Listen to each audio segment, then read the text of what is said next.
The NASCAR Craftsman SuperTrucks went to Martinsville, Virginia. Ernie Irvan was the headline story. Climbed back in the truck, eager to race after a 13-month injury layoff, but rain washed out his chance to do that.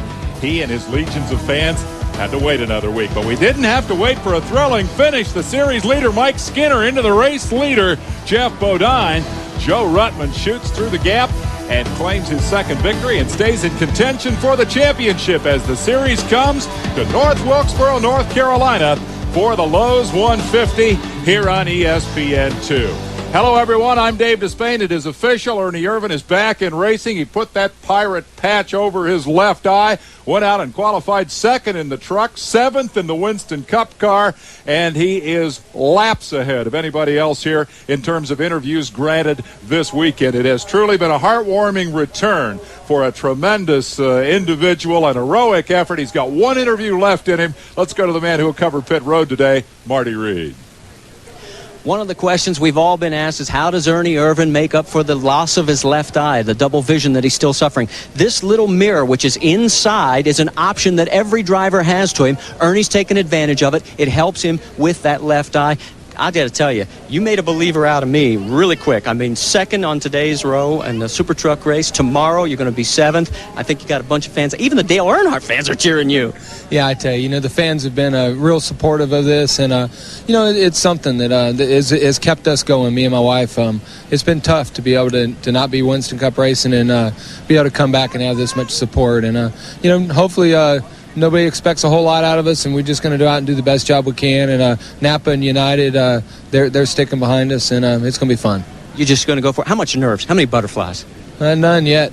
But, when they throw the green flag, there may be a few. But if you got any butterflies against Skinner, shoot, you're going to get beat. So I plan on beating them. Well, I'll tell you what, the last time that a one-eye patch was popular was about, the 1500s, a guy by the name of Blackbeard and the Jolly Roger.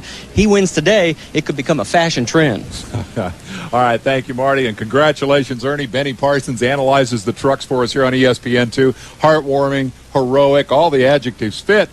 And yet we have to remember that as popular as this return is, he's not able to upstage the guys that are the series regulars. What a show they keep putting on. It's unbelievable. Just what a show that the trucks put on last week at Martinsville. You thought, hey, that's a great show. Folks, it's happened all year long, and I really enjoyed doing these trucks. This is the last one we're going to get to do, and I look forward to seeing the rest of them on the... But let's look at some of these finishes we've had this year. Take a look at this. In Phoenix, 0.09 of a second. Tucson, half a second. Big I-70, a whole second. The race we did in Louisville, half a second. Bristol, just 0.13. And look at Colorado, 1/10,000th of a second. And Martinsville, it's 1 second margin of victory. But how can we forget about that finish when the two leaders crashed coming off turn 4 for the checkered flag? You can count on an exciting last lap, and we have been delivered a pretty impressive battle for the championship. Look at this. Ruttman just 41 points behind Skinner, and talk about being upstaged. That is in the truck that Ernie Irvan owns. And so Ruttman, the winner last week, had to do everything he could to get back into the middle of the spotlight, and what it's done is put him in terrific position to perhaps pull out this championship. We will be back with the Lowe's 150. It's going to be a thriller here at North Wilkesboro North Motor Speedway. And we'll go to break with a look at Ernie's daughter occupying the cockpit. Hello, Jordan. We'll be right back. The engines have fired at North Wilkesboro. The trucks are rolling. The Lowe's 150 is brought to you by Goodyear, #1 in tires.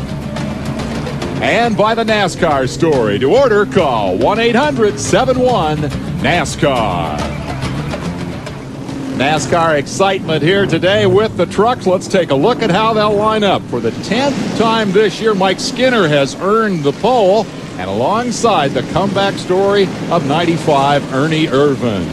We'll look back in row 2, and we find Darrell Waltrip, ODW, 3rd, and Butch Miller. Great qualifying run for Butch in 4th spot.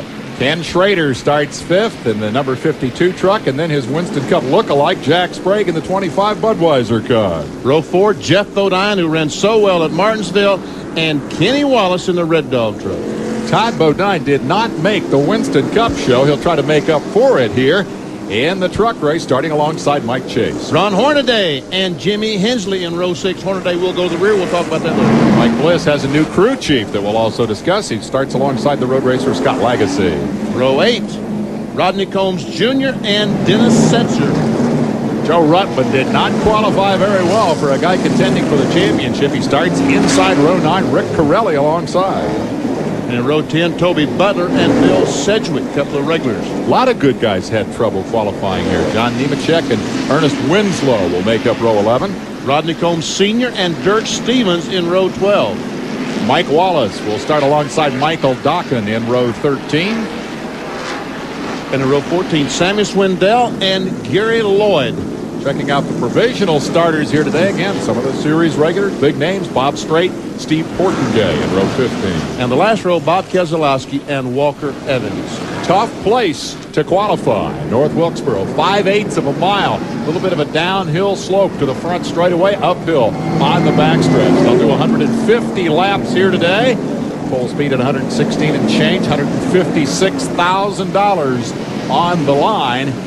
And Benny, this is a tough place to get into the show in good form. Tough place to qualify, and an even tougher place maybe to race. Let's take a look at the North Wilkesboro Speedway. 5/8 of a mile. The front stretch, 670 feet. The back stretch, 670. The corners are banked 14 degrees. The straightaways banked 3 degrees.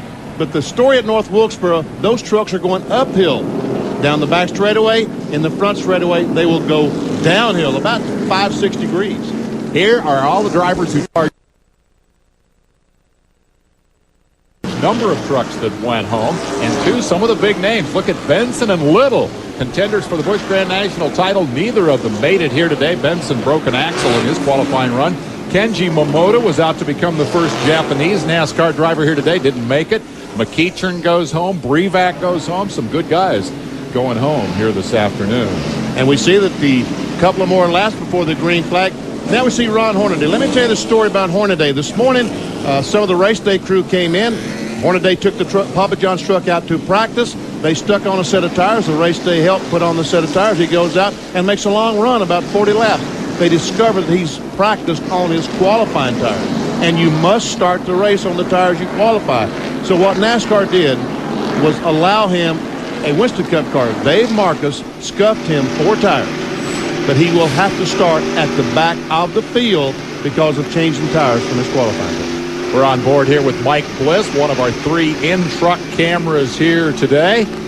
And this is Joe Ruttman's view from 17th starting spot, a long way to the front where the point leader, Mike Skinner, is sitting on the pole. Here is the view that Ernie Irvan will have as he sees the green flag for the first time in some 13 months. Skinner alongside, warm in the tires, 32 trucks made up of 16 Chevys, 13 Fords, and 3 Dodges. And North Wilkesboro is about 2/3 full, I'd say. Big crowd. And we can see, this is something we don't see too much, a Dodge Pace truck. We bring the field around here with the lights off. I think we're getting close to a start, right? Yes, half lap to go, and we'll see what Ernie Irvan and Mike Skinner can do down in turn 1. This is exciting time, Dave. Ernie Irvan, after 13 months, back in competition in just a matter of seconds. The fans all on their feet welcoming Ernie back to the racing world. But for Skinner, there's a race and a championship to win. He will not cut Ernie any slack. They touch fenders before the start just to let us know what's coming. And the charge is on to turn 1, and Ernie gets a fender and then a truck line down in front of Skinner. Skinner now coming back up the inside, and the two break away quickly from the second place battle with Kenny Walker on the inside. Ernie's not going to give up. He just won't back off, will he? But now it's Skinner clearly in the lead. So Ernie makes the early run, and pole sitter Mike Skinner then settles in behind. Butch Miller is going backwards. He's caught up on the outside. Back to 5th. And here comes Schrader on the inside. Now Butch will back off. He can't back off because there's Bodine. He has no choice but hit the accelerator, not the one in the middle. Bodine has his brother Todd in tow. And from Ruttman's view, well, there's a traffic jam ahead. Better be careful trying to get through there. That's Combs, Rodney Combs Sr., directly in front of Joe Ruttman, who needs to be patient, I would think, in the early laps. He's certainly trying to win a championship, and patience is how championships are won. 41 points is the gap. In terms of the championship, that's the deficit that Ruttman needs to make up on Skinner. Ernie working on the leader. Speculation, of course, is how well he'll be able to cope with the traffic. Here's his view. Only 1 truck to deal with right now, but it's a tough second. And we can see he's taking a look on the inside. got a notion.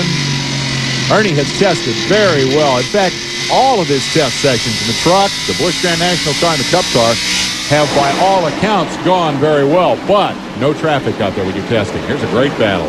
Schrader on the inside of his Winston Cup counterpart, Bodine. And Ernie Irvin is taking a lead, and look at the people. They're going nuts. How about Ernie? Boy, I'll tell you what. Oh, and Hornaday has fun. Trying to get from the back to the front. Ron Hornaday, third in points, loops the truck, now comes around in front of the field. The yellow will fly for Hornaday, who has really been troubled the last 3 outings in the truck owned by Dale and Teresa Earnhardt. He was in championship contention until Richmond. Let's go back and take a look at the big moment for Ernie Irvin as he goes around Skinner. Turn 3, Skinner goes up the hill just a little bit. Ernie gets on the inside. Man, don't you know, he was excited when he goes down in 1 and says, there ain't nothing in front of me. He has said throughout that he's not a very emotional guy, that he's just taking this in stride, treating it like another weekend at the racetrack, but you have to believe that inside that helmet, that was a special moment. There we see Kim and Jordan checking everything out. There's Linda McReynolds, Larry's wife, talking to her. The entire Yates organization, of course, has rallied around Ernie Irvin, beginning with the moment of the horrible crash in Michigan that left him so badly injured, and now culminating today as Ernie Irvin returns to the racetrack to lead the Lowe's 150 on ESPN2. What a story. We'll be right back. Showing the way, we're back at North Wilkesboro, North Carolina. Going back to green after the yellow for Ron Hornaday. Skinner will now set his sights on Ernie Irvin. The rear deck is up into third. Goes Jack Sprague. And Sprague closes up and looks on the inside of Skinner. Here comes Sprague. Playing fast. Skinner perhaps not behaving as well in terms of truck handling as he was in qualifying. And in terms of love that shot. Cup race to 4th place. That's Bodine showing the way in number 7. He of all the excitement in the last couple of races. And then Tim McGaggle, the Winston Cup guys chasing him. 52, Kenny Schrader. 61, Todd Bodine. Darrell Waltrip going backwards into 17. Then there's Butch Miller. Miller 4th in the points, down on the inside of Waltrip, whose truck isn't behaving very well either, is it? And Skinner's falling back to 3rd place and continues to lose positions. Marty Reed, what's going on with Skinner? Well, I talked to the crew, and Rich Burgess and the gang says everything's okay. And I did talk with Mike before the race, Benny, and he said that last weekend's debacle really hurt them. 41 points is too close for their comfort. They are consciously racing Joe Rutland at this point. He said if he felt any pressure and that he had to push the truck, he would give up the position. He's concentrating on the championship. That's one thing I like about this team and these guys. They tell you the truth. They don't give you that political answer. When Skinner crashed the truck earlier in the season, he came out and said, hey, I screwed up. And now he says, hey, I'm racing for points. I'm racing Rutland. I admire that. And let's see, here's Jeff Bodine and Skinner. Remember the last time we saw these 2 trucks together, didn't work out too well. But this time it does. Skinner is not going to do anything to offend Jeff Bodine at this point, I would think, given that strategy we just discussed. Bodine will provide to take 3rd, drop Skinner to 4th. And Schrader will be next in line. Skinner doesn't want to fool around too much. You don't want to get clear out of you with it. Look at this. Sprague's going after Ernie Irvin. And Sprague has caught up with Ernie Irvin. The Budweiser truck right on the back bumper of Ernie. There have been questions about Ernie's ability to run in traffic. Right there. He had to deal with the traffic very much. This is like a test session. Get out there and run by yourself. In the lead. In the lead. That's right. Right now, we see Sprague. He's right on the back bumper of Ernie. This will be the test when he pulls down to the inside trying to get position. But Ernie has 2 spotters today. His dad is looking in front of him, and another spotter is following the traffic around Ernie Irvin. So this is the switch. Most cars use 1 spotter. Ernie, in fact, has 2. In case you've just returned from outer space and haven't heard the news, Ernie, of course, has double vision as a result of the head injury that he suffered at Michigan. His left eye does not yet function correctly. He has double vision, and so he covers the left eye with a patch and, in fact, races with 1 eye. So peripheral vision off the left side of the truck is a big concern, and Sprague is perhaps trying to take advantage of that blind spot, although Ernie's doing a good job of covering it. And we see that Jeff Bodine is frozen up on his lead, too. There we see Scott Lagsy and Darrell Waltrip. And behind them is Dennis Setzer and Toby Butler. And Darrell is just having a lot of trouble with that Western Auto truck. Boy, everybody's going by. That truck was qualified fourth, but Darrell hadn't been able to hang on to anything. There goes Toby Butler by on the bottom, and John Nemechek will be back, be next, along with Pirelli. Darrell's definitely struggling. Ernie runs her in deep, and then Sprague comes right up to challenge. Let him know he's there. Sprague has to be a little bit careful because I don't think it would be a good idea to hit Ernie Irvin the first race back. Do you? I wouldn't give him a truck like that if it was me, but Sprague's a racer.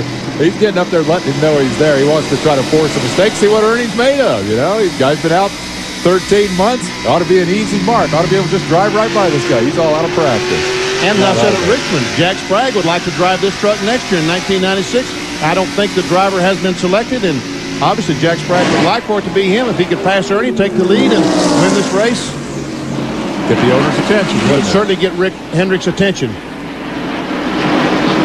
And so the battle continues up front, and it continues a big ways in front of the rest of the field as Ernie Irvin in his return to competition has pulled away and taken Jack Sprague with him. Bodine, though, has broken loose and is now running third and gaining. Here's the battle. This is the best race for position, and this would be for sixth, with Kenny Schrader showing the way to Mike Bliss for the moment. And Kenny Wallace turning in another great run.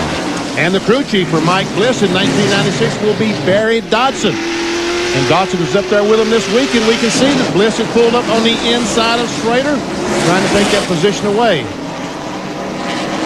And I'd be tempted to give it to him if he gets a fender in front with the inside preferred line here at North Wilkes. Mike Bliss is going to be a great stock car racer in my estimation, having seen him on Thunder here on ESPN come up through the open wheel ranks a la Jeff Gordon. And now with the experience of Barry Dodson, he's going to have a great guy to learn from because Dodson knows a lot about this business. Dodson working for him today, will not go to the West Coast with him, but will come back next year as the full season crew chief on the truck in which you are riding right now. Truck is owned by Jim Smith out of California. Want to move into a shop down in Mooresville, North Carolina. Yes, that's the same Jim Smith that won the Baja 500 last year. And we see Butch Miller going by the 3 truck of Mike Skinner, taking that spot away. This is the first time since, I don't remember when, that we've seen Skinner go backward this way. He has now slipped to 6th in the running order.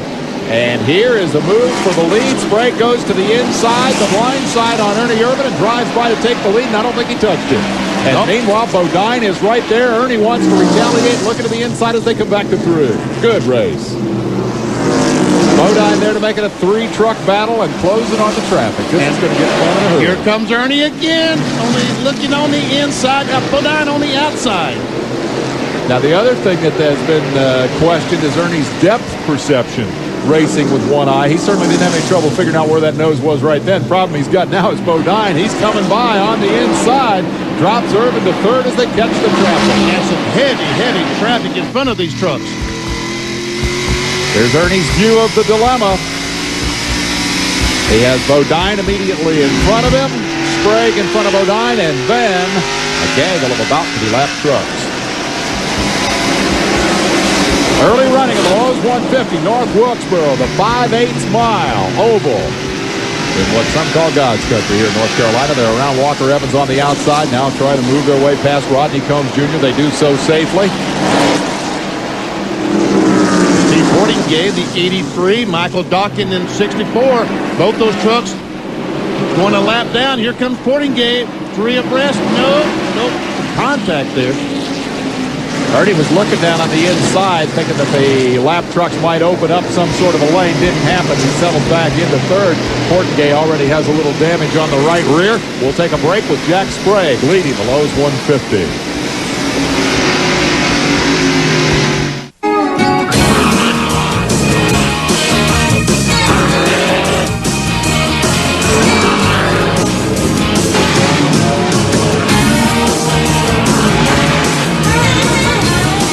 Get top brands and top performance at just any auto parts store. Get serious. Get Western Auto.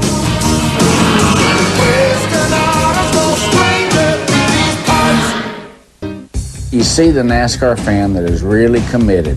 They'll be sitting in the grandstands probably at 7 o'clock in the morning, even if it's pouring down raining. They'll drive 6 hours to meet you for 2 minutes. Well, the word I think that sticks out in my mind is loyal. When they go to the grocery store, they look for the products that sponsor race cars. Loyalty is what a NASCAR fan is all about. NASCAR fans, it's true. You're the best in all of sports. And Jeff Bodine takes the lead as we come back. Just back here at North Wilkesboro and in traffic, Bodine found a way to thread his way past Sprague. Now Irvin is trying to do likewise in the yellow truck on the bottom, and he's got the spot.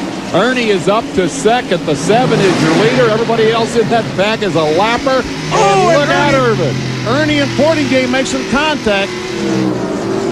Well, if Ernie needed a traffic test, he just had it. I'd give him a pretty good mark. He gained a position. An excellent mark. There we see Darrell Waltrip and now Portingame.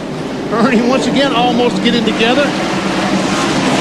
Darrell slow on the bottom. They went 3 wide for a moment as Sprague tried to retaliate against Irvin, but there was nothing there. Ernie was already past him.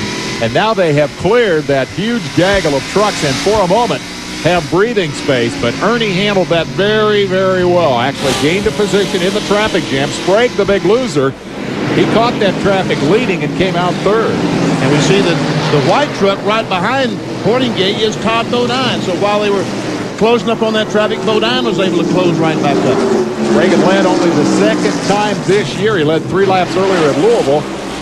Had caught and passed Ernie Irvin, but now Jeff Bodine has again emerged, as he has in the last 2 races here on ESPN, as the truck to beat. Man. Meanwhile, looky here, the black 3 is way back in the And Ernie Irvin trying to go by Bodine for the lead. Hey, here Bodine comes Sprague with it. Bodine gave him a lot of room. Sprague sees that as an opportunity, dives into the gap. Bodine says, wait a minute, I'm not feeling that generous. I'm going to race you for second. And that's what you see out the rear deck. There's the look. And Ernie Irvin's tailgate. Bodine closes back in. We see Bill Sedgwick on the outside of Ernie. Bill Sedgwick a lap down. Now there's a measure of what kind of difficulty some of these guys have had with North Wilkesboro. Look at this. Well, Skinner said he was going to race Joe Ruttman. That's exactly what's happened. I don't think this is strategy. Ruttman goes by Skinner on the inside. That's for 9th spot. And Ernie, I got to believe, as Ernie Irvin continues to battle for the lead, that Skinner does not want to be racing Ruttman. And there we see Jeff Bodine trying to take the lead back from Ernie. And here comes Sprague.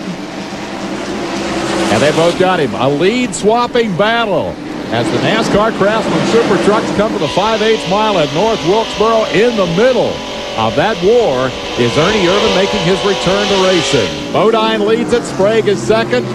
Irvin now running in third as they hit turn 3. And closing on that battle is the 61 of Todd Bodine. Meanwhile, Joe Ruttman from 17th starting spot has climbed to 7th. And in the process has passed the pole sitter Mike Skinner, who has slid to 8th. And we see Kenny Wallace has been able to get by Mike Bliss. That's Kenny in the Red Dog Ford and Mike Bliss in Ultra Wheels Ford.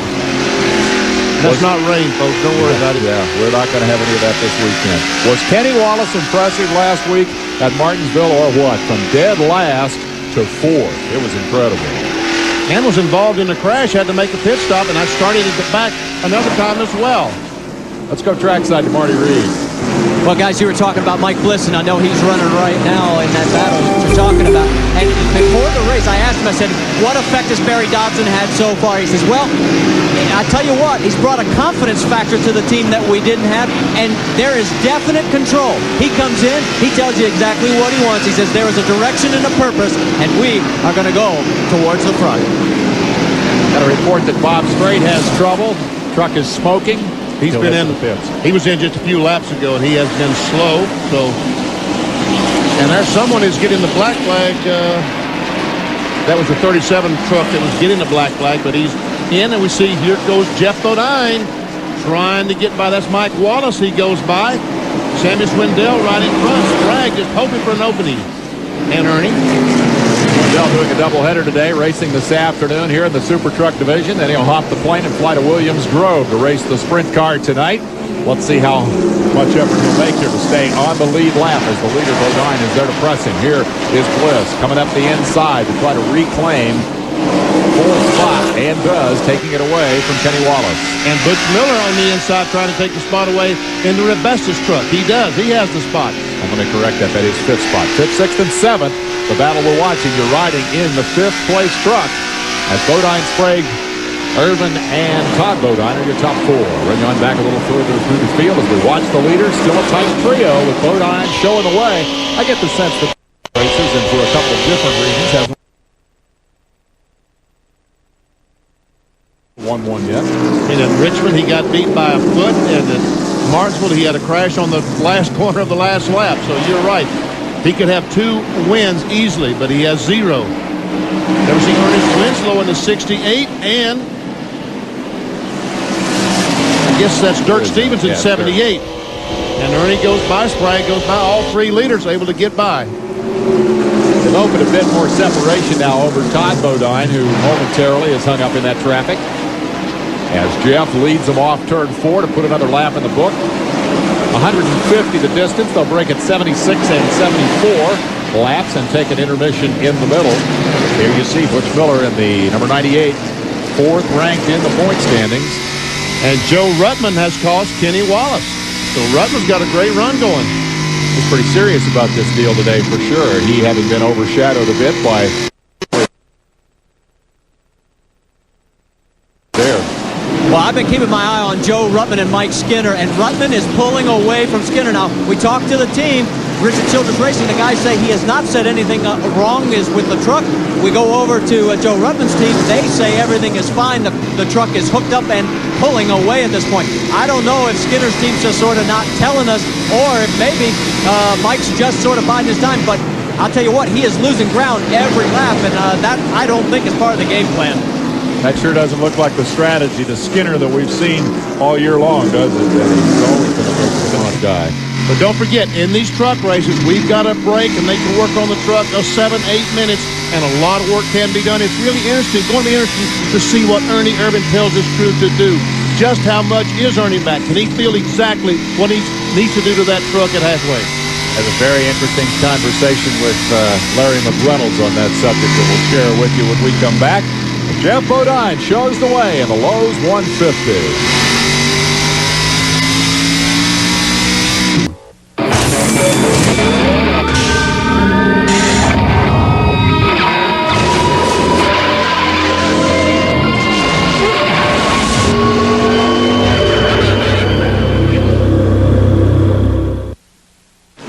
We're back at North Wilkesboro, where Jeff Bodine has just lapped Bob Keselowski and goes to work on the outside of Toby Butler, and apparently will make quick work of him. And it's kind of reminiscent of what happened here in the Winston Cup race last year when Jeff just chewed him up on Hoosier tires. And, became the first guy in, 13 years, I guess, to lap the field. I don't think he's going to lap the field here today, but he has become the dominant force in this truck race as he pulls away from the second-ranked truck, number 25 right there, second-place truck. That is Jack Sprague, and Sprague in turn has put a little gap on Ernie Irvin. And there we see Toby Butler in the ortho truck. Toby is the 18th position, running in 18th position. So right now only 17 trucks on the lead lap. It would make that 16 because Rick Corelli in the Total Performance truck has been lapped. Another example of a guy who just didn't come to terms with North Wilkesboro. I mean, Corelli is the 5th-ranked driver in the series and qualified, back in 18th spot, and was already a lap down. Now here we've got a great race going between Butch Miller in the 98, Kenny Wallace in the 90, and Joe Ruttman in the 84, the 800 Collect truck. And I think it's worth noting that Joe's charge to the front has kind of stalled out here. We made the point last week when we saw so many guys come from deep in the field to run in the top 10. As you climb that ladder, it gets harder. The 7th place guy is a lot tougher to pass than the 17th place guy, and that is certainly true right now. Ruttman has caught Kenny Wallace, but hasn't done much with him. And we see that Mike Bliss has caught Todd Bodine. Well, this has suddenly become the battle from 4th on back as Jeff Bodine opens up his gap out front. And he's just cutting a swath through this field. Dave Resendiz, the crew chief on that number 7 truck, and sometimes driver of the truck. There are several interesting stories like that in this field, including that 75 truck that he just left. Been interesting following the progress of Bill Sedgwick from crew chief to driver to crew chief. And we see that Mike Bliss has gotten by Todd Bodine. Also, Butch Miller's gotten by Todd. And we see Todd is back right in front of Joe Rudman, so he's lost 3 spots. Kenny Wallace has gotten by him. Here comes Wallace on the inside of Butch Miller. Butch wisely backs off. And we see Todd Bodine lose another position to Joe Rudman. So the Roush truck having some problems now. Get it hooked up. It's just taken, 2 laps for that number 61 to go from the front of this pack to the back. So clearly something has gone awry for Todd Bodine. Wallace continues to impress. This is an interesting kind of deal. This number 90 truck owned by Earl Barban, who is actually the transporter driver for Rusty Wallace. Decided to build the truck, was going to race it himself, got some sponsorship money, and Kenny said, let me race it a couple of times, and he's done very well with it. He has done a great job. Last week at Martinsville was the debut of this truck. And he finished, 4th, wasn't it? Yeah. Started last, had a provisional because they didn't have any points, entry blank rather, and came through the field, tore it up a little bit, went to the back again, came back up and finished 4th, and has made it clear today that it's There we see those trucks going by Corelli and Sedgwick. They were 3 abreast there for just a second, but Sedgwick gave a little way there, I think, and wisely so. Corelli stuck on the outside there as they go by, lapping him. Again, you're watching the trucks from 4th on back now. The 4th place truck, as you can see in the new graphic up on the left-hand side, is number 2, Mike Bliss. I saw Mike in the pits this morning. He said, you never come talk to me anymore like you used to on Thunder. I said, well, you've given us a pretty good number of opportunities to talk about you, though. You've done a pretty good job this year. But I said, hey, you're starting over, buddy. You're back to being a little fish in a big pond. He grinned. He said, yeah, I know it, but I'm trying to grow up. And he's doing a great job today. That's a pretty tough competition. He's got behind him Kenny Wallace, Butch Miller, and Joe Rudman. Experience is so critical in this kind of competition. He's seeing many of these racetracks for the first time, and I think Bliss has done a great job. Rudman has been very impressive in coming from 17th to his current running position of 7th, but that charge is stalled out for the moment. Jeff Bodine continues to open up the gap up front, having come from 7th starting spot. We'll be right back. There's one way to win the Napa 500, and then there's another. At Napa's Pick the Winner sale, where you can register for a chance to win the Napa 500 pace car. While you're here, pick up some great parts and accessories at low prices, like a Napa power battery, just $29.99, and Napa motor oil for only 89 cents. The Pick the Winner sale, going on now at Napa. We keep America running. We keep America running. With each race, he faces a new challenge, a fresh shot at the pole, and another chance to win this season's overall prize, the Busch Series Pole Award. Only then will he earn a ride at Daytona, where he'll run with the big boys in the Busch Clash. We're proud to be with him from the first turn to the last. Busch, the official beer of NASCAR. Back in North Wilkesboro, North Carolina, 5/8 mile oval.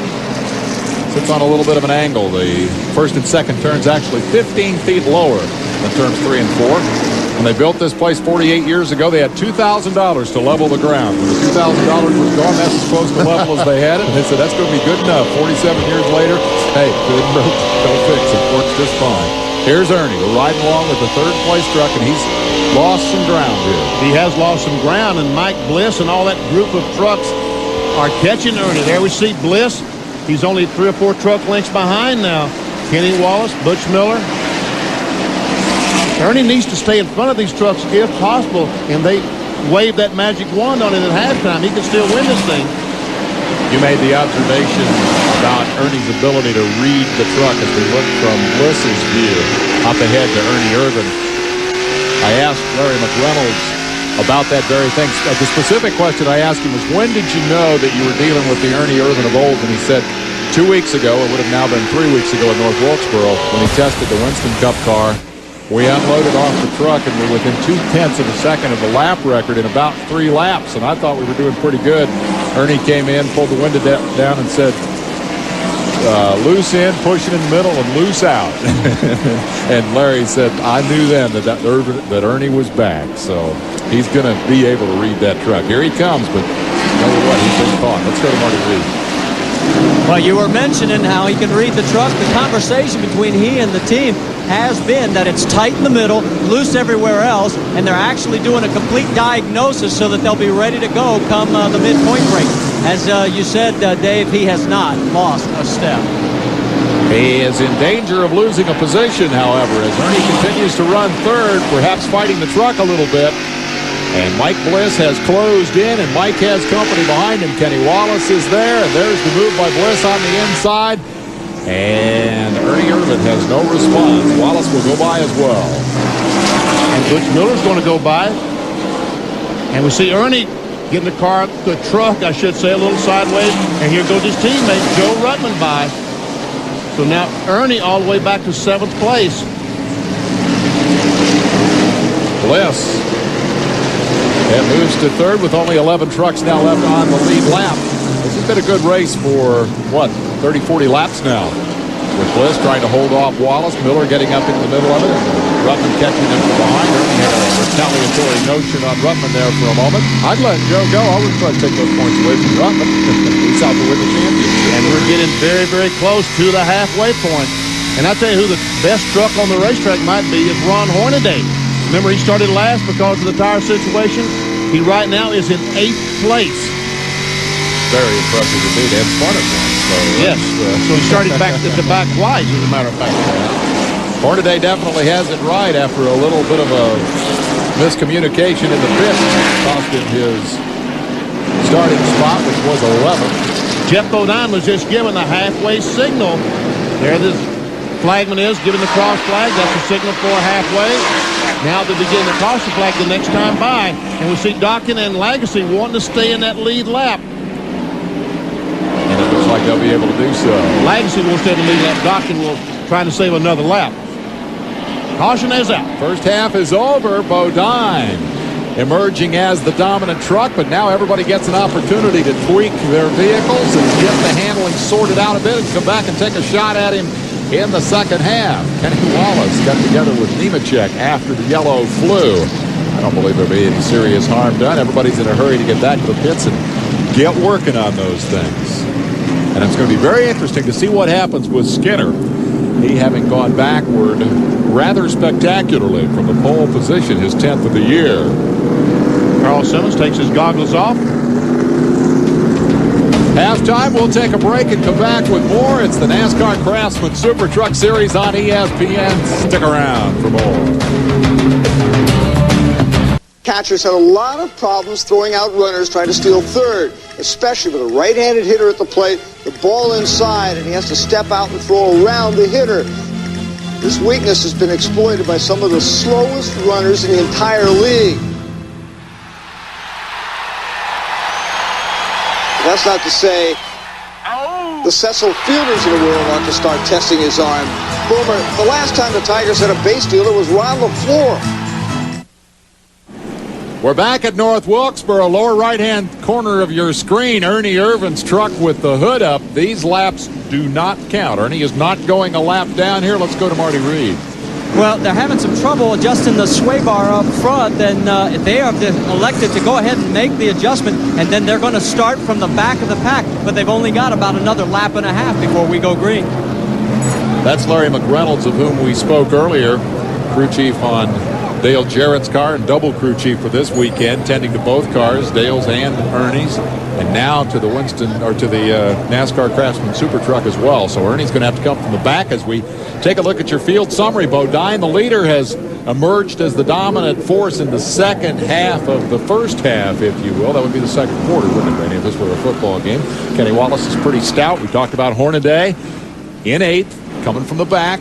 A lap from the restart as you check the rest of the field. Schrader has fallen a lap down after challenging for top 5 early. Here's your 16th through 30th positions led by Hensley. All these trucks a lap or more behind, and whose standout in important day, I guess, was a provisional starter and has picked up 10 spots. And Carl Simmons has given the field the signal, 1 lap to go, a half lap, and the trucks will be back under green flag. Will Ernie Irvin make it? The hood is still up. The hood is still up. Larry is adjusted. He will not be ready. And they're going to go without him. Ernie Irvin will be left on pit road as they start the second half of the Lowe's 150. 74 laps to go. The green is in the air. The leader, Bodine, brings them across the start-finish line. And Ernie Irvin is left behind. They will use this as an opportunity to get some additional experience, get that truck running, and get back out there. Marty. Well, what's happened is the splines won't match up. They can't get it to buckle down. So it won't be able to be driven into this condition. So they've got to stay and get it fixed right. Sprague got into the back of the leader, Jeff Bodine, big time as they work around Darrell Waltrip and put him another lap down. No, Darrell's trying to work around them. Well, yeah, exactly. He wants to get that lap back. Sprague really gave Bodine a shot. Now Sprague in the red 25. Here's Hornaday. This was the championship rivalry early in the season. The black 3 and the red 16. Skinner trying to go forward after a lot of changes in his truck. Hornaday's done nothing but go forward all day long. Let's see if he's still got the fastest thing out there. And he looks like he's struggling. He may be just down on the inside, but he appears to be struggling with the Papa John's truck. There we see Mike Bliss going by Dennis Setzer.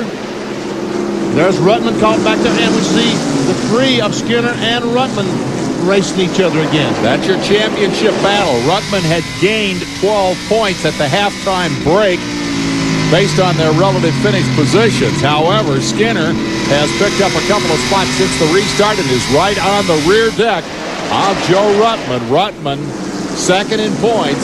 Skinner, the series leader. That is your championship battle. Number 84 and number 3 in traffic. Skinner, the white truck on the outside of Skinner is Todd Bodine. They are racing for position. And we see now Ruttman has gotten alongside of Sammy Swindell. Swindell is a lap down in the channel lock truck. There we see the 61 of Todd Bodine and Mike Skinner. That is for position. Both those trucks on the lead lap. Ruttman just about spun her out as he tangled with Swindell. Man, excuse me, folks. I didn't mean to scare you, but it scared me. Good thing he didn't get behind on his steering there. Man. And Todd Bodine goes by Skinner. Now Skinner stalled out in the middle of this mess as they bump and beat on each other. 3 wide for a moment, but Skinner is not going anywhere. The black 3 is definitely not going forward. Here's what happened to Ruttman. I mean, that truck is 45 degrees sideways, and he saves it. Good job, Joe. He saw the championship evaporate in a moment there and figured, well, I better save it. And he did. The proverbial nice piece of driving. Hornaday now at the rear deck of Skinner. Hornaday in the 16 led this championship through much of the first half. Skinner in the second race out, blew an engine, lost a lot of points. Hornaday led it till about mid-season. Then he had a couple of bad races. Skinner took over. Skinner has dominated it since. Oh, Hornaday decided to go on the outside just at the time that Skinner was able to get position on Swindell.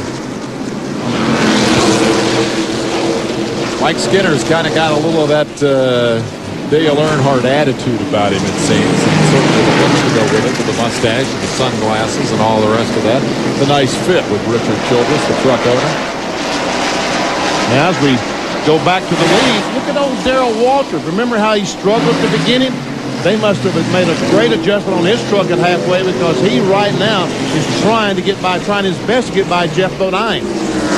Yeah, I believe they got it fixed. That's a rather dramatic change from the pictures we were seeing in the first few laps of this race as Darrell just went straight backward.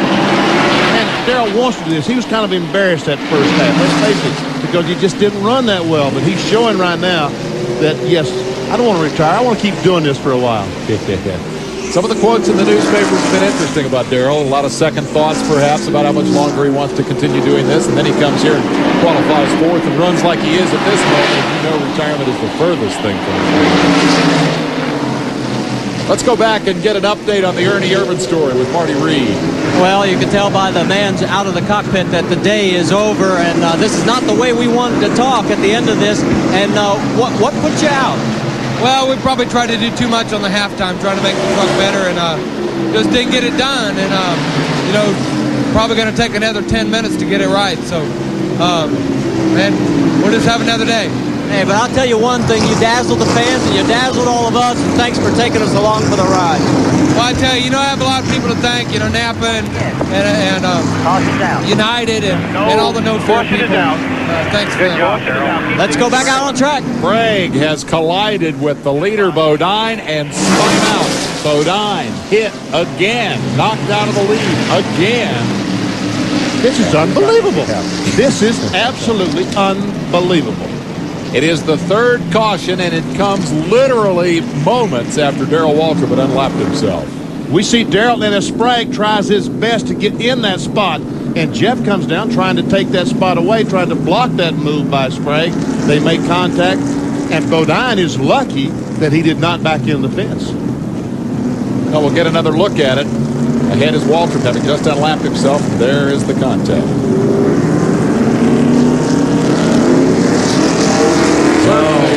Not as clear cut as last week when he got hit squarely in the back. I mean, Jeff was trying to come down and block that spot. So Sprague, that 25 truck, by the way, that is the same truck with which Terry Labonte won at Richmond. So Jeff Bodine already has some bad memories of that truck, and now he has another one. There's the low angle. And then we can see the contact. And Jeff, as I said, lucky he didn't go up and back the thing in the fence. But Sprague is stopped up in turn 4 right now. I guess he's waiting for the pace truck. Is that? We'll see what's going to happen here. I guess he just has gotten ahead of the pace truck. And okay, now he will assume his position in the lead, and the flagman gives the signal. All right, we'll take a quick break and come back for the restart with Sprague the leader after Bodine's spin. Wilkesboro, North Carolina, watching the NASCAR Craftsman SuperTruck Series. We have come to expect fireworks and excitement. Today is no exception. The leader spun out just past halfway. And the leader was Jeff Bodine, the Exide Batteries truck. Now Jack Sprague, the Bud truck in the red 25, has assumed the lead, and Kenny Wallace, number 90, the black and white truck, is second. Green flag. Back underway on lap 95. Sprague gets a great restart. Wallace will go after it. It's the first opportunity we've had to see Kenny contend for the lead here in his short truck racing career. Miller is up to third in the 98-2. On the outside there, Mike Bliss sitting in fourth spot. Denny Schrader in fifth in the 52. Joe Rutten. Rutten. And that's solid for Ruttman, because nowhere in the top 10 will we find Mike Skinner. He continues to struggle. The championship point leader's truck is still not working. Bodine on the rear deck of Ruttman. I'd hate to be in Joe Rutten's shoes. I'd hate to be in front of Jeff Bodine right now. You think Jeff might be in a hurry to get back to the front? I think he might be. Just a little steam. A Setzer on the inside of Bodine. Now the rest by Wood out. Ooh, it's crowded there. It is crowded. And you're exactly right. I mean, Ruttman is the guy in the hot seat. Andy Bodine goes by on the outside. Did you see him just drive up on the outside? Wow, that Exide truck is strong. He passes Ruttman in one straightaway. On the outside the boot. How much speed do they scrub off in the corner? They use brakes? Oh, yes, hard. Very, very hard on the brakes. And there we see the three abreast. Down in the one, and they make it. Potential trouble there for Hornaday 16 and 3 Skinner. Skinner and Todd Bodine, the 61, once again are racing for position.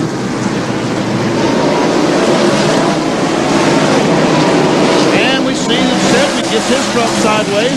Meanwhile, Hornaday is on the inside of Swindell. Hornaday opening up maybe a truck length over Skinner, trying to get through this traffic. Get on up there and figure out a way to run down Ruttman. Remember, Hornaday is not out of this championship. He's 187 points back. you back through the field, note that Bodine wound up 5th after that spin, so it was much less disastrous than it might have been. Skinner continues to be the story as he struggles here. I don't think they got that truck a whole lot better, maybe a little bit better, but not as good as he would like. And there we see Todd Bodine on the inside. Meanwhile, Kenny Wallace is not letting Sprague get away. And there we see Butch Miller, the 3rd place, and Bliss 4th. So still very much a race. Yes, it is very much a race. And there we see Todd Bodine. Skinner wisely backs off, does not make it 3 abreast. Bodine will take that spot, try to work his way around Swindell as they finally leave the 75 truck of Sedgwick behind. It has been a wild season for the Craftsman SuperTruck Series. They'll go west and decided in the 3 remaining races as this wraps up the East Coast swing here that has brought them as companion races to the Winston Cup cars. And Martinsville, here in North Wilkes, and in Richmond. And next week on Saturday, these trucks will be at Sears Point, California on the road course. Now, that ought to be exciting. Molly Dollenbach will come back and race a truck there. All right, let's go back and check with the leaders up front. Jack Sprague still under a great deal of pressure here from Kenny Wallace. Wallace sizing it up at this point, or is he running that truck as hard as he'll run to try to get around him? I think he's probably running as hard as he can and not spin the tires. He does not want to spin the tires. He wants to save them as much as he possibly can. I'll make a quick mention that the NASCAR promoter fraternity lost a very good friend. Dick Steinbeck died last week. The Orange Show Speedway out in San Diego, California. Has been a NASCAR track for something like 40 years. Dick ran it from 1985 on. The show will go on. His wife, Linda, will continue to run the Orange Show. They'll run tonight with the Coors 100 the NASCAR Featherlight Tour. So our condolences to Dick's family and best of luck to Linda. She continues a great NASCAR tradition out there at San Bernardino, the Orange Show. Don't you know that Enoch Staley would love to see these trucks here on his North Wilkesboro Speedway? This is the first major event that's been held here since Enoch passed away. You'd be proud of the crowd they put into this place. Let's say, that's a lot of folks. The hills and hollers of North Carolina. This is a fascinating place. If you've never been here, you really need to come.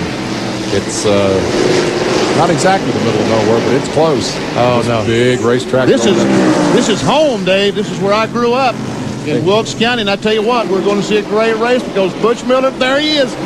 That red and blue Joey Bestis truck is closing in. Sprague right now is holding up Kenny Wallace just a little bit. And Butch is hoping that he'll hold him up until he can get there. Now here comes Kenny. Does he have it? No. Kenny's touched him a time or two just to let him know he's there. Nothing too enthusiastic yet. Well, I would qualify as enthusiastic right there. He must be listening. We got him a little bit sideways. Sprague said, "No, I knew that was coming. No problem." Lapping at close to 109 miles an hour as Wallace works on Sprague, perhaps feeling the pressure from Butch Miller, the 4th-ranked driver in the series. Kenny Wallace first raced here in the Cup car back in 1990, finished 26th. He's won 4 Winston Cup races since. He's putting that North Wilkesboro experience to good use. We'll take a break and come back with more. Who's going to win the Lowe's 150? Find out when we come back.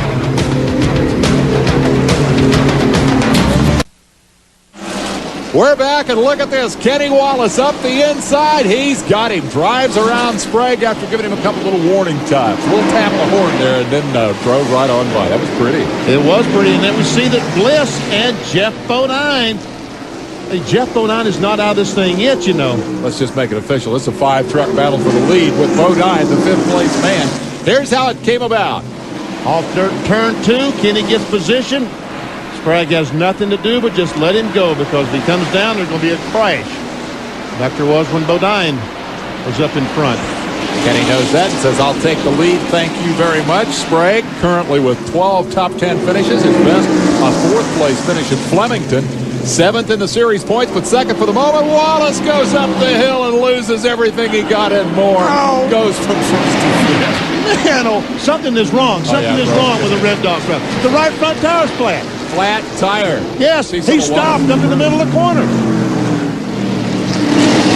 So the yellow will fly. Now gets it back underway. Tire went flat for Wallace in turn 3 and 4 up the hill he went. Was that a great move on Kenny Wallace's stop? He goes up and stops, gets the caution out. He comes in and changes the tire. He's on the lead lap. He doesn't lose those 2 laps he was going to lose changing that tire. Kenny, you're thinking, buddy. I think he did that on purpose, huh? I know he did it on purpose. Well, there's the offending right front. Now, will NASCAR have a word with him about that? Will they say, Kenny, you could have just driven down off the racetrack?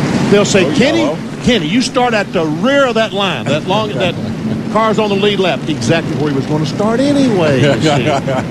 Kenny, that was smart. That was really smart. You get high marks for Benny Parsons for that one, Wallace. That's the Red Dog truck. Any sign of dogism out there, they will bite you on the leg. They took a little nip out of the 25 truck of Sprague and then used that opportunity to drive by on the bottom, but it was all for naught as Wallace falls victim to a flat tire. So the unexpected continues to be routine in Craftsman SuperTruck racing here on ESPN. We'll take a break and come back as the laps begin to wind down. Stay with us.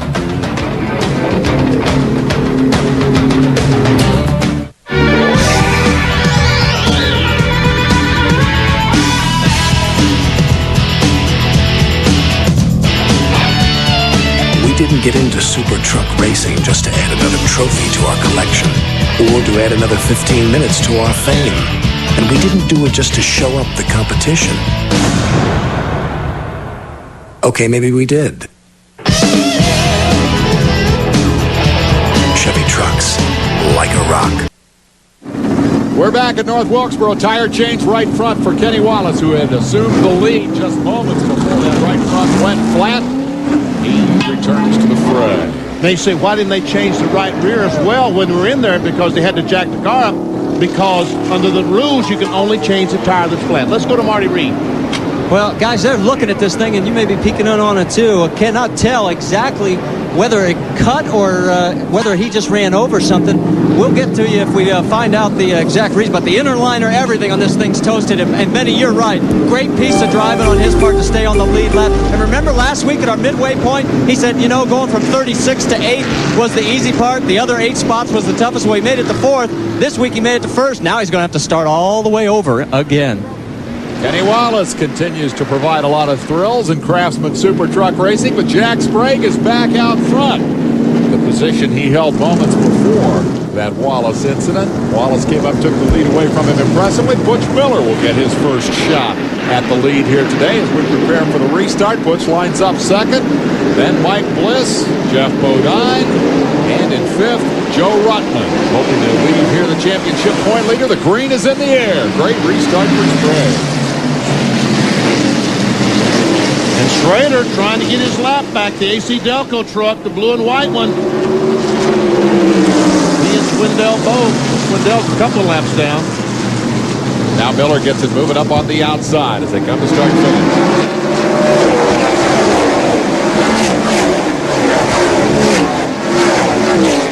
Fast trucks. Pretty trucks. Really fast, pretty trucks. And we see Swindell once again has Mike Bliss, the Ultra Wheels. No, that's Butch Miller, I'm sorry. Butch around the outside, but did not get around. Swindell comes up the racetrack directly in front of him. Butch to the bottom, and now here comes Bliss to challenge Butch Miller. They're flagging the 38 truck, but outside of him. They're telling the NASCAR officials are going to black flag the 38 for not moving over and letting these lead trucks go. There we see the NASCAR official violently waving that black flag. But meanwhile, it's going to do Butch any good because he is side by side. Clear high. And Bliss goes by. So Miller will lose the spot in the process. Clear. Now Swindell comes down out of the way to let the leaders go by. But in the course of all that, Sprague has opened up a pretty fair gap. Here's the look out the back of Bliss's truck. Marty? Well, guys, we can update you on the tire situation for Kenny Wallace. Both valve stems were missing, which would give credence to the fact that probably the contact with Jack Sprague is what started the deflation on the tires, and then it just eventually let go. Yeah, So that is what cost Kenny Wallace the lead. Now he comes up and has a pretty good tussle here with Mike Chase as he goes by on the inside. Kenny's in a hurry to get back to the front, but he has a lot of company in that category. And they were 3 abreast just for a second coming off the corner, but meanwhile, there's the battle for the lead. That's Scott Lagacy in the 24, the DuPont truck. He is in the lead lap. He had Kenny Wallace racing for position. That's 9th spot. Running it back through the field as 9th and 10th have at it. And just in front of them, Skinner. Continuing to struggle a little in 8th. This is not a disastrous hit in terms of his championship. If the race were to end now, Ruttman would pick up, 10, 15 points? But it's certainly not what Skinner came here to do today. His goal was to race Ruttman. In fact, he has chased Ruttman through most of the afternoon. And qualifying on the pole, it looked like he had everything going his way, an upper hand. But once the race started, it didn't take but just a few laps for him to find out the chassis setup was certainly not correct. Confirms what a lot of guys have told us, not only about the truck race, but about the Winston Cup race this weekend. It's a tough place to get it just right. A very, very tough place. Kenny Wallace trying his best to get by Scott Lagacy. And Lagacy trying to get by the 3 truck of Skinner. Here he comes on the inside. Has position. Skinner can't seem to keep it on the bottom. Lagacy will perhaps try to get on by. Yeah. He's got position and holds it and should take 8th place away from Skinner. And Wallace will try to fit through that same gap. Skinner in danger of losing 2 spots and falling to the tail end of the top 10. And look at here. Challenging for the lead. Look at this. Mike Bliss inside. Miller right there with him. No response from Jack Sprague. Here comes Bodine in the 7th.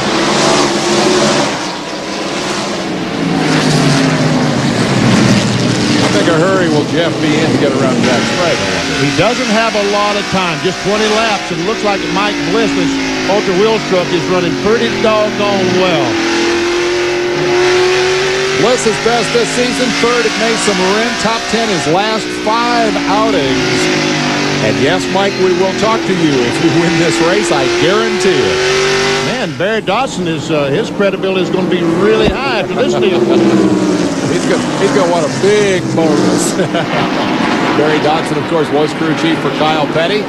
Left that team 10 days ago. Has signed on to be Bliss's crew chief for the full season next year. And is filling in that capacity here today. Cliff Champion was the crew chief. He's gone. Last time we saw these guys together, the 7 was in front.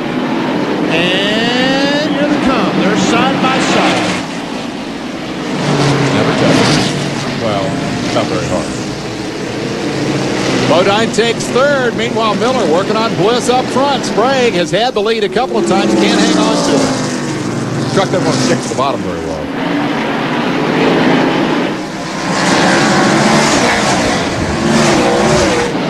I tell you, I've always, Butch Miller is a great race car driver, and he's very patient, just gets the chassis as good as anyone. And I tell you, Mike Bliss is going to have his hands full from probably Jeff Bodine and Butch Miller before this thing's over. Butch pretty hungry for wins. He has won a Super Truck race this year, but most of the time he gets 3rd, and he gets pretty tired of being 3rd. And he's quick to tell you that.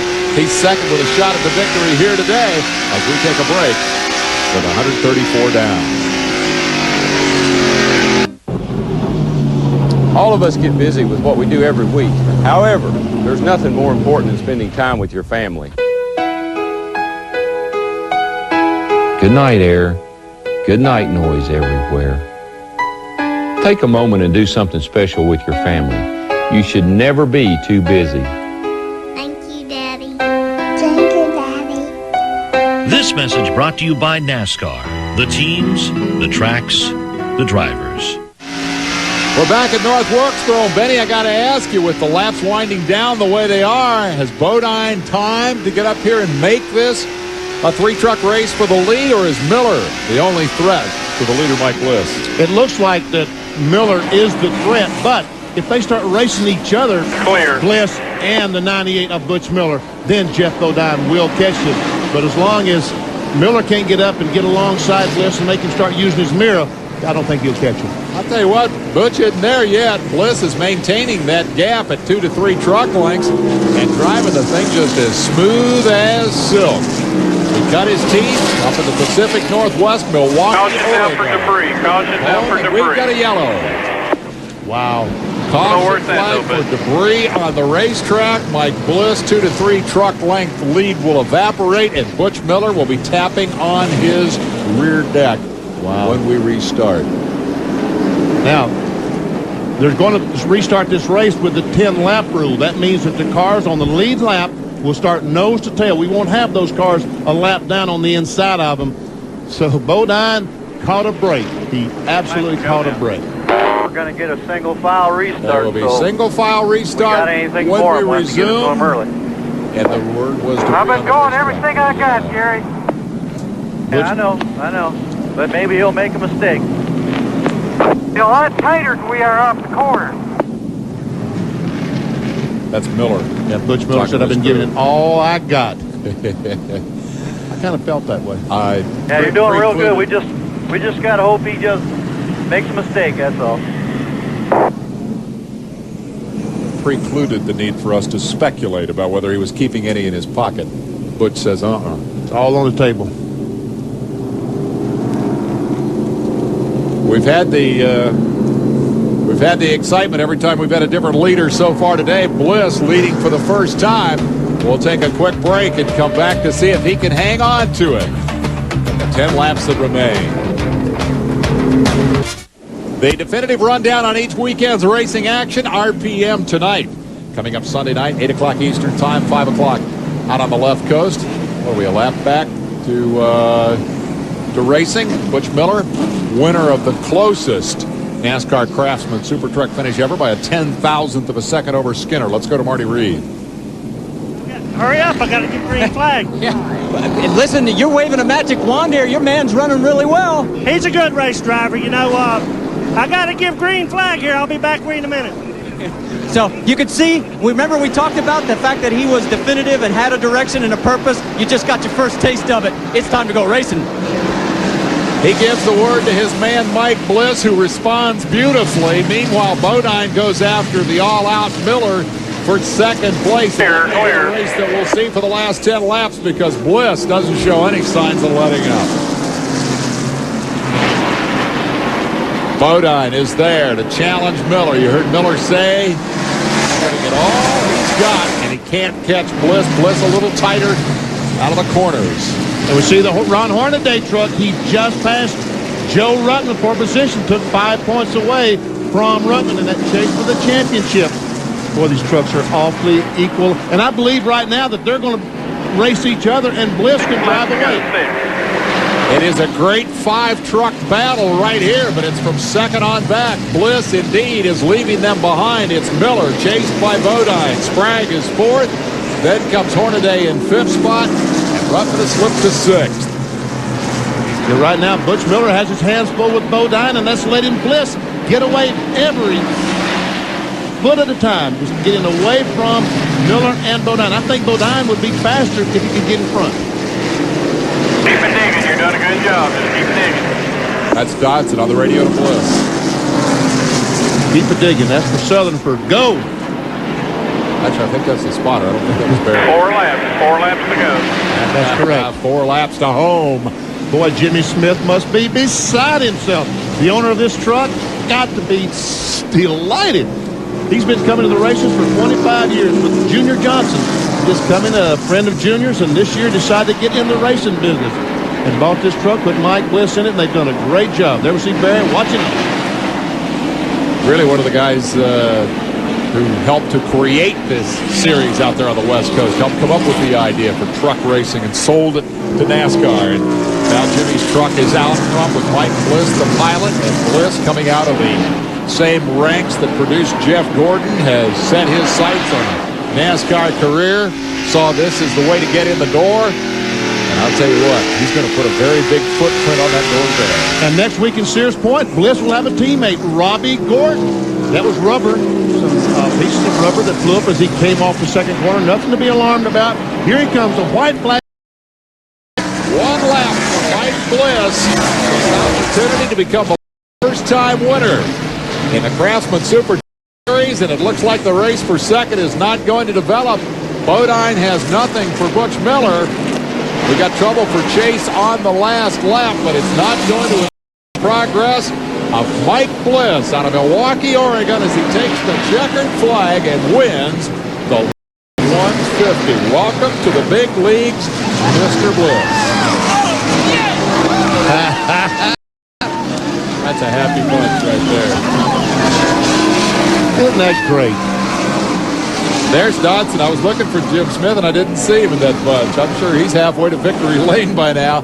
To meet his hero, Mike Bliss has won it, and won it in impressive style. Strongest when he needed to be at the end of the race. We'll meet him in victory lane when we come back to wrap up the story of the Lowe's 150.